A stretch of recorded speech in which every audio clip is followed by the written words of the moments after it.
Olá a todos, meu nome é Marcelo Tadeu Caieiro, eu trabalho no Instituto de Ortopedia e Traumatologia da Faculdade de Medicina da USP e eu vou falar para vocês sobre placa bloqueada volar para fratura distal do rádio. Essa é uma promoção da Sociedade Brasileira de Ortopedia e Traumatologia, Regional São Paulo. Bom, então aqui nós vamos simular uma fratura da metáfise distal do rádio, né? Fratura conhecida, a fratura do rádio distal. Imagina que é uma fratura nessa direção, em osso osteoporótico. Então essa aqui é a parte dorsal, essa é a parte volar e nós vamos utilizar então uma placa volar bloqueada. A placa que nós vamos utilizar é essa placa. Então vejam que é uma placa que tem uma dupla fileira, uma fileira distal de parafusos, uma fileira proximal de parafusos. Ela tem lado, então ela tem o lado direito e o lado esquerdo. Este furo, ele é o furo que vai na direção da estiloide do rádio. Então vejam que a angulação dele é uma angulação mais para distal em relação aos Então essa aqui é uma angulação bastante direcionada ao estiloide do rádio. E a angulação dos outros parafusos já obviamente é uma angulação menor. Então vejam aqui a diferença de angulação dos dois parafusos. Outra característica dessa placa, obviamente, ela tem vários comprimentos, né? Essa aqui é a placa menor. Ela apresenta esses furos, que são furos que permitem a colocação ou de fios de Kirchner ou de fios rosqueados para manter a placa posicionada corretamente em relação ao osso até que seja feita a fixação com os parafusos. Ela apresenta um furo oval, que não é um furo bloqueado. Normalmente é o primeiro furo que a gente utiliza para colocar parafuso. É um parafuso cortical. E a utilização desse parafuso cortical e num furo oval serve exatamente para que a gente consiga fazer ajustes finos da altura da placa em relação ao rádio. Então, por exemplo, se eu quero deixar, se a placa está muito para distal, eu jogo ela um pouco para proximal, prendo o parafuso, ou vice-versa. Se ela estiver muito para proximal, eu posso escorregá-la mais para distal. Então, via de regra, esse é o primeiro parafuso que é utilizado na fixação da fratura distal do rádio. Então aqui nós vamos desenhar a fratura. Aqui o paciente já está posicionado com o braço nesse sentido. E o que nós podemos ver aqui então, eu vou desenhar aqui o traço de fratura.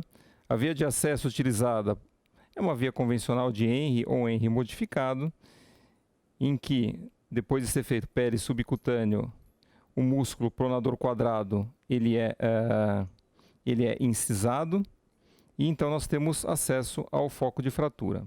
A redução é feita então de forma direta e aí nós temos a fixação do osso normalmente através de 2 fios de Kirchner. O primeiro fio de Kirchner vem do processo estiloide do rádio, cruza para a parte proximal nesse sentido. E o segundo fio de Kirchner vem desta região e cruza também em X para o lado proximal. De forma que você consegue então fazer a estabilização provisória da fratura com fios de Kirchner. Então, uma vez fixada a fratura com os fios de Kirchner, a placa é colocada. Lembrando que esse é um rádio direito e a placa também é uma placa direita. Aqui nós vamos utilizar, uma vez vista na radioscopia, que a placa não está nem inclinada muito para um lado, nem muito inclinada para o outro, quando ela está exatamente apoiada, então são colocados esses fios, que são fios rosqueados. Esses fios rosqueados, né, colocados 2 fios, permite então que a placa, ou evita, na verdade, que a placa se movimente durante o resto do procedimento. O próximo passo, então, é a colocação do parafuso cortical neste furo, que é o furo oval, através da broca 2,5 e guia de broca. Normalmente nós colocamos no centro do furo oval É um parafuso bicortical convencional. Medidor. 18. E por ser um parafuso cortical, além de tudo, ele chama a placa de encontro ao osso. A partir desse momento, é importante checar na radioscopia se a placa não está muito proximal e nem muito distal. Então nós tiramos os dois fios. E se, portanto, eu julgar que a placa está muito proximal, eu simplesmente escorrego a placa mais distalmente. Aqui, ou se eu acho que ela está muito distal, eu escorrego a placa mais proximalmente. Então, esse é um ajuste fino que pode ser feito tanto no AP quanto principalmente no perfil. Agora, então, existem duas formas. Uma primeira forma é a colocação de um parafuso de bloqueio na parte proximal da fratura, ou já a utilização dos parafusos bloqueados para a epífise.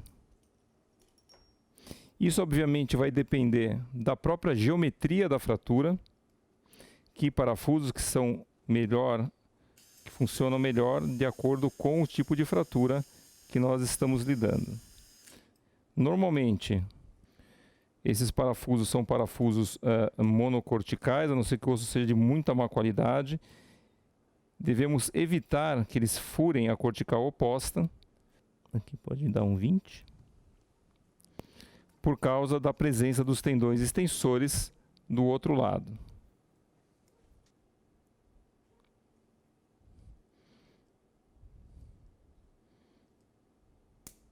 E aqui, então, veja um limitador de torque. A partir do momento em que existe esse estalo proporcionado pela chave, você atingiu o torque ideal.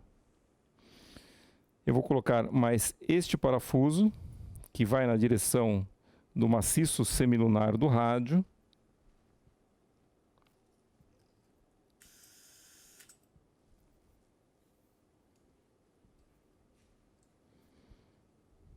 Outro 20.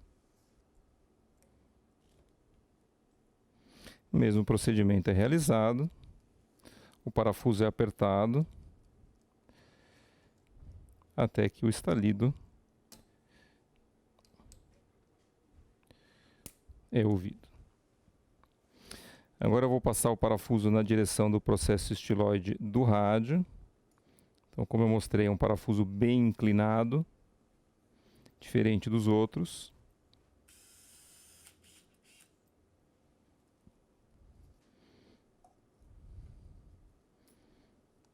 Pode dar um 16. Normalmente, 3 parafusos bloqueados distais são o suficiente na maioria das fraturas.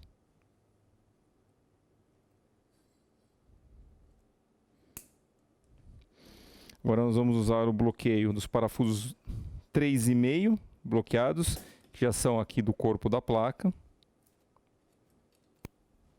Lembrando que a técnica determina que, se nós formos colocar parafusos corticais e parafusos bloqueados do mesmo lado do foco de fratura, é importante que primeiro seja colocado o parafuso cortical, depois o parafuso de bloqueio, e nunca o contrário. Por que disso? Se você faz o parafuso de bloqueio que não comprime o osso de encontro à placa e depois você faz o cortical, você pode, a hora que você aperta o parafuso cortical, criar uma interferência entre o próprio parafuso de bloqueio e o osso. É como se ele tentasse chamar a placa de encontro ao osso, e isso pode diminuir a pega do próprio parafuso bloqueado. Então aqui são parafusos bicorticais.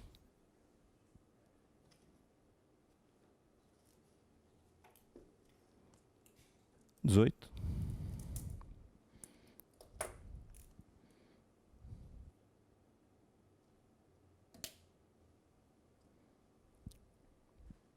E aqui o último parafuso da placa. Também aqui normalmente nós colocamos 3 parafusos proximais ao foco de fratura. Isso é suficiente. 6.